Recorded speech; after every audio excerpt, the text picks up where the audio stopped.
Buenos días, compañeros. En la presente clase, en representación de mi grupo, les explicaré la biosíntesis de la hemoglobina. La hemoglobina es una hemoproteína cuaternaria exclusiva de los glóbulos rojos. Su componente vital es su grupo hemo y el hierro. Esta proteína actúa como transportador de oxígeno y dióxido de carbono entre pulmones y tejidos periféricos. Aquí explicamos cómo la hemoglobina transporta el oxígeno en la sangre. El 98% del oxígeno viaja unido a la hemoglobina y solo el 2% va disuelto en el plasma. Como ven en la estructura, cada molécula de hemoglobina contiene 4 subunidades y puede cargar con 4 moléculas de oxígeno, una en cada grupo hemo. En los pulmones se convierte en oxihemoglobina y se pone roja. Y en los tejidos libera oxígeno. Se vuelve desoxihemoglobina y recoge dióxido de carbono para llevarlo de vuelta. Por eso, un gramo de hemoglobina transporta 1.39 mililitros de oxígeno, haciéndola súper eficiente para mantener vivos los tejidos. Aquí vemos dos formas de representar la misma molécula. La hemoglobina adulta nos muestra su organización real, un tetrámero formado por 2 cadenas alfa y 2 cadenas beta. Cada una de esas 4 cadenas tiene un grupo hemo que va en rojo y ahí es donde se une el oxígeno. Y acá vemos un modelo 3D. Cada cadena está hecha de hélices alfa y los 4 grupos hemo en rojo quedan escondidos dentro, protegidos para que el hierro pueda unir oxígeno sin dañarse.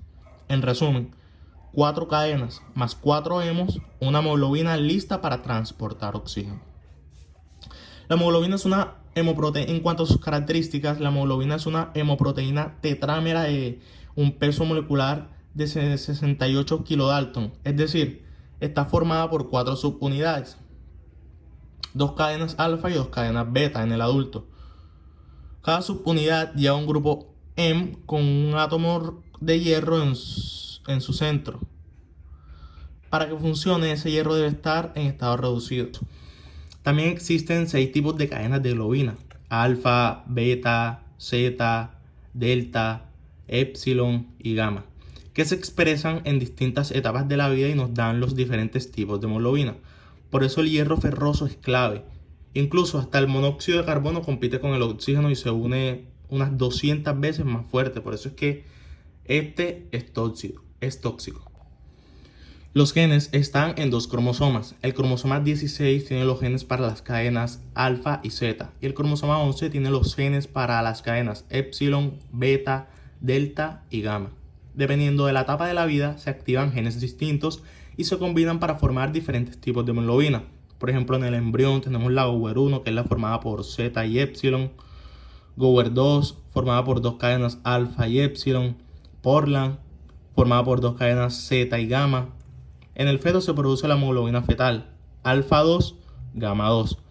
Y en el adulto, la principal es la hemoglobina A1, formada por 2 cadenas alfa y 2 cadenas beta, con un poco de hemoglobina A2, 2 cadenas alfa y 2 cadenas delta. Por eso la hemoglobina cambia a medida que nos desarrollamos. Y acá tenemos que la curva de la hemoglobina fetal está corrida a la izquierda. Eso significa que a la misma presión de oxígeno, la hemoglobina fetal se satura más rápido. Así nos aseguramos de que el bebé reciba oxígeno. Entonces, en cuanto al grupo N, tenemos que aquí podemos observar que el grupo M es la parte no proteica de la hemoglobina y donde realmente se une el oxígeno. Como ven, aquí esto está formado por una molécula orgánica llamada protoporfirina 9, que es un anillo con 4 nitrógenos en el centro.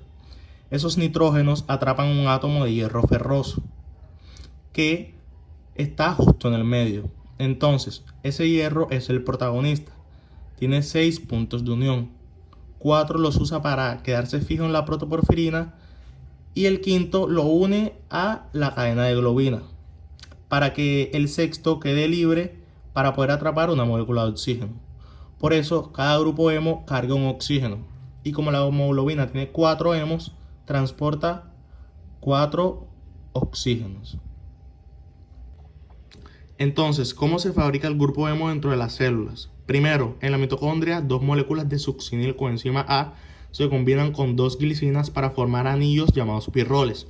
Luego, 4 de esos pirroles se unen en el citoplasma para formar la protoporfirina 9. Y finalmente, de vuelta en la mitocondria, a esa protoporfirina 9 se le inserta un hierro en estado ferroso en el centro para tener un grupo hemo funcional. Este hemo después se acopla a las cadenas de globina para formar la hemoglobina completa. La síntesis del hemo empieza y termina en la mitocondria, pero pasa por el citoplasma. Si falla alguna enzima en estos pasos, aparecen las porfirias.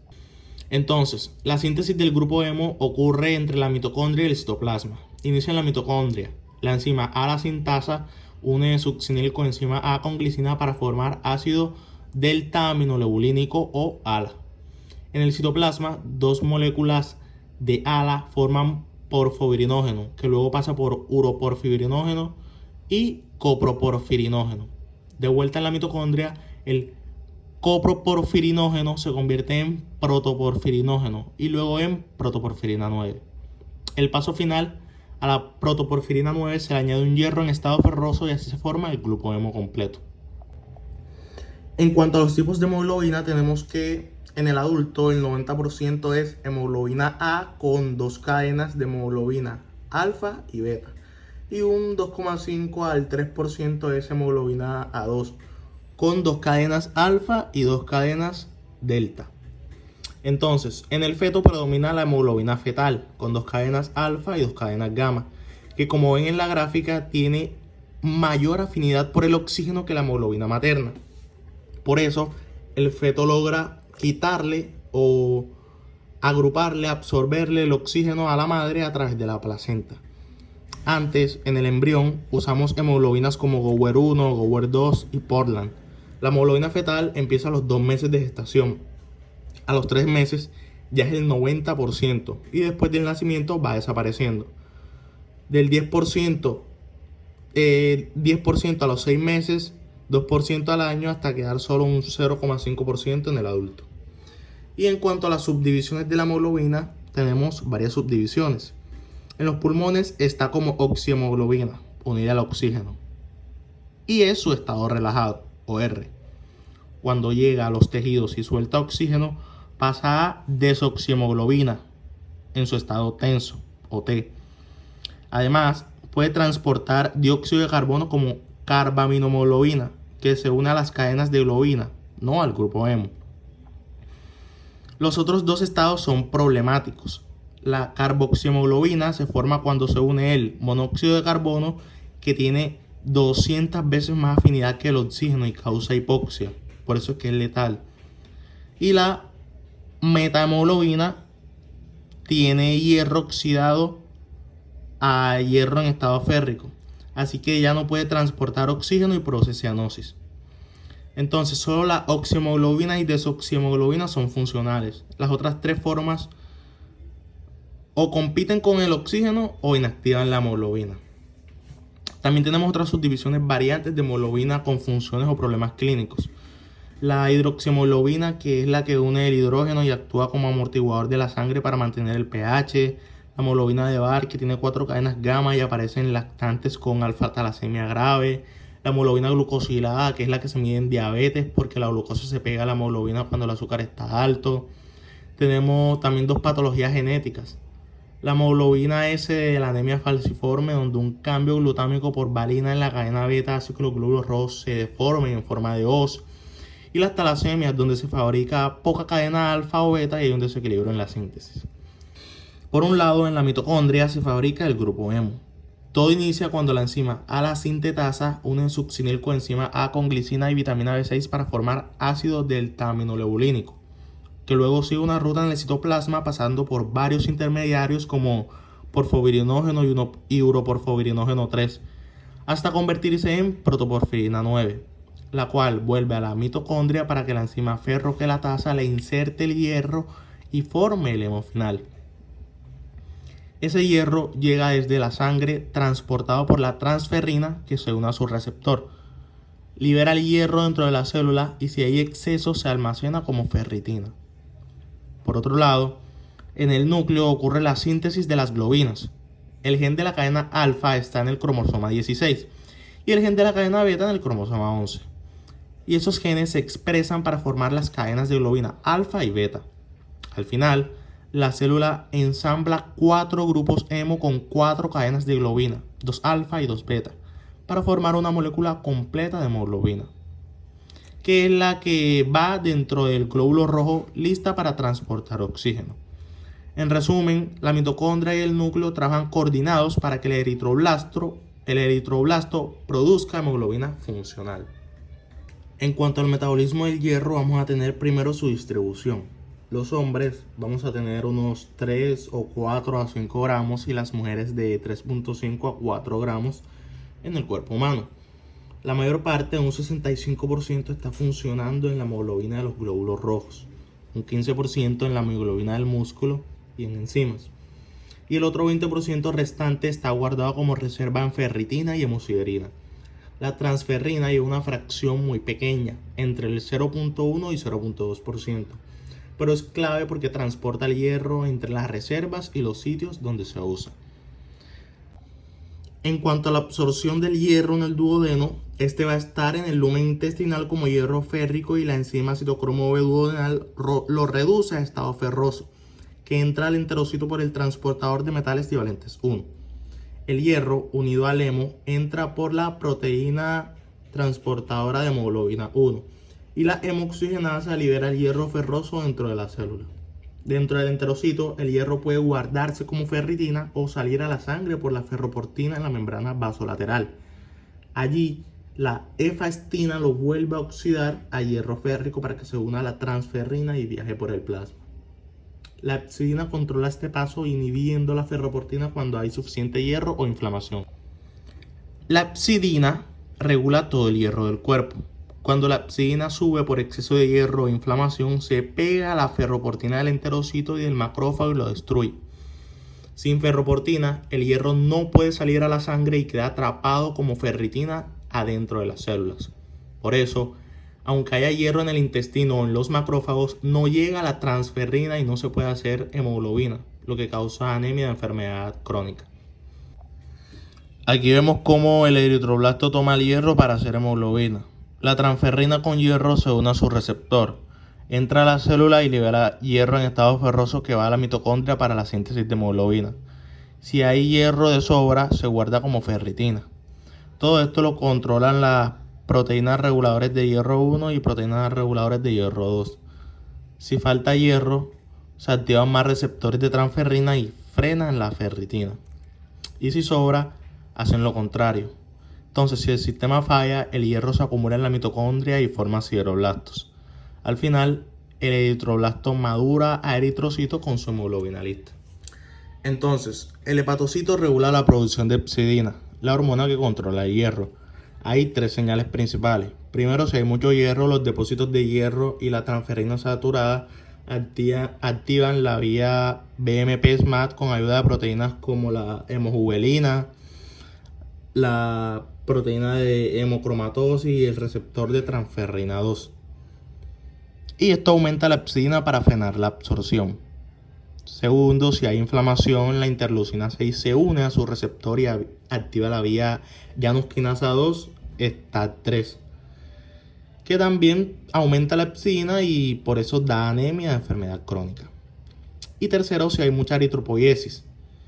Si aumenta la eritropoiesis, la médula libera eritroferrona, que inhibe la producción de hepcidina para que haya más hierro disponible para los glóbulos rojos.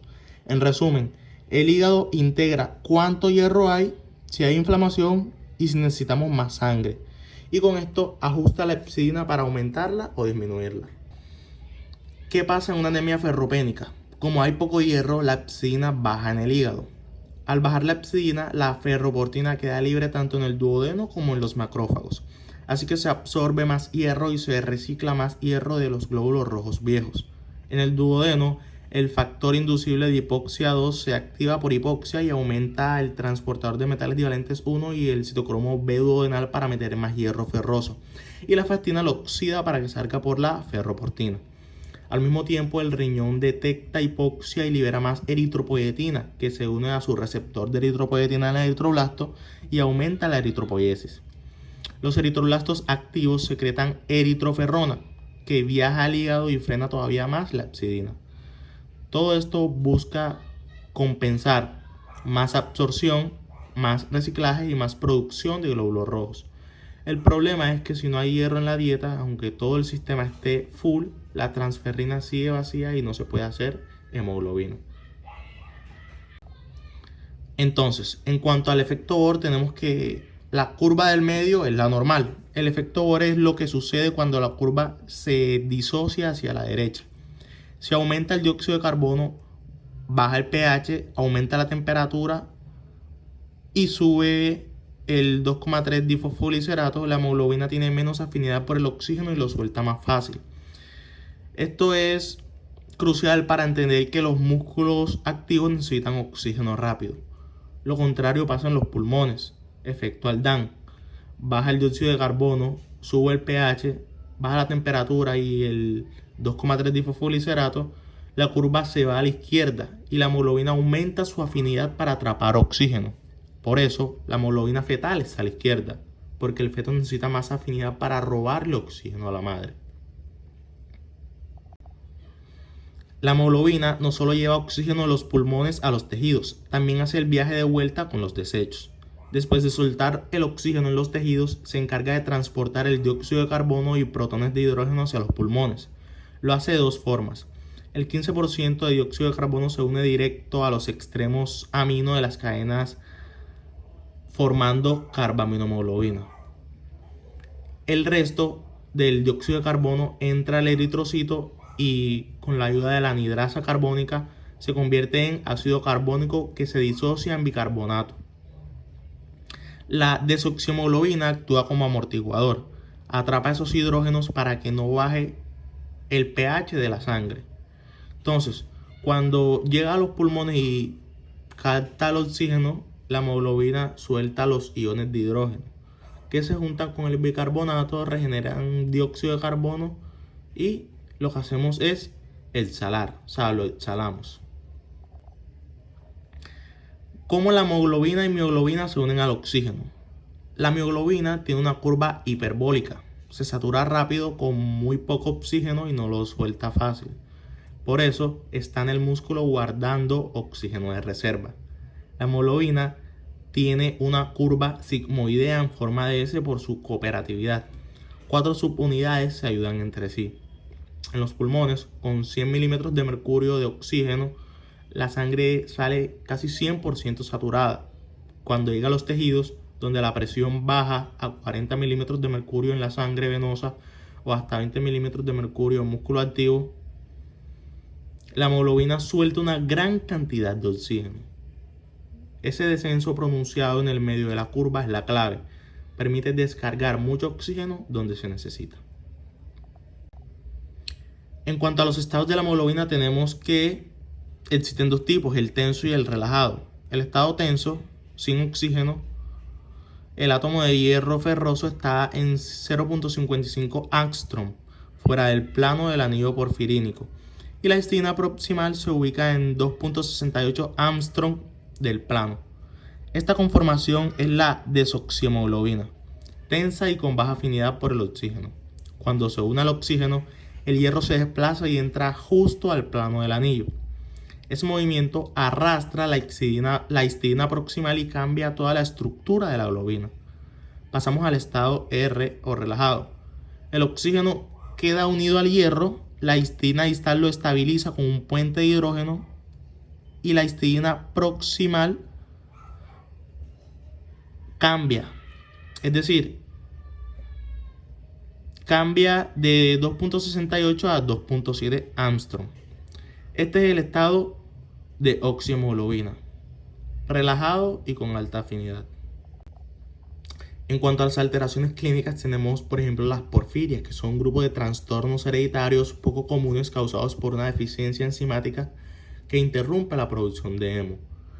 Por ejemplo, la porfiria eritropoyética congénita es una enfermedad rara por falla en la enzima uroporfirinógeno 3 sintasa en la médula ósea. Se acumulan porfirias tipo 1 que no sirven para hacer hemo. Y los glóbulos rojos y la orina se vuelven rojos o fluorescentes. Y esas porfirinas van a la piel. Con el sol causan fotosensibilidad severa, ampollas, cicatrices y mutaciones. También hay una anemia hemolítica porque los eritrocitos son frágiles. Tenemos la porfiria aguda intermitente, que es la más común de las porfirias hepáticas. Hay una falla en la enzima porfovirinógeno desaminasa en el hígado. Se acumulan la ala-sintetasa y porfovirinógeno, que son neurotóxicos. En cuanto a la parte clínica, tenemos, por ejemplo, ataques agudos con dolor abdominal brutal, vómitos, neuropatía, taquicardias, hipertensión.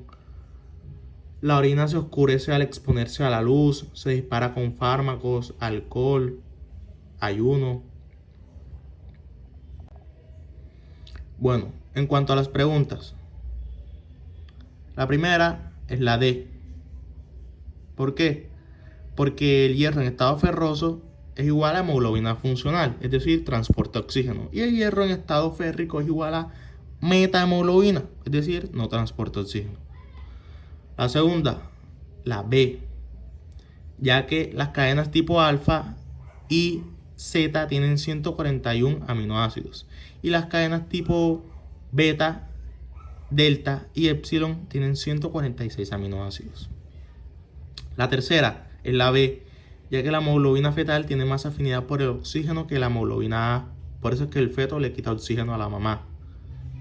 La cuarta, la C, ya que en los tejidos periféricos hay mucho dióxido de carbono y protones de hidrógeno, por lo tanto el pH es más bajo, o sea, es más ácido. Eso hace que la hemoglobina disminuya su afinidad por el oxígeno y lo suelte para que los tejidos lo usen. Y la última, la B, ya que hay baja afinidad por el oxígeno, predominan tejidos donde debe soltar oxígeno. El hierro está un poco fuera del plano del hemo. Muchas gracias.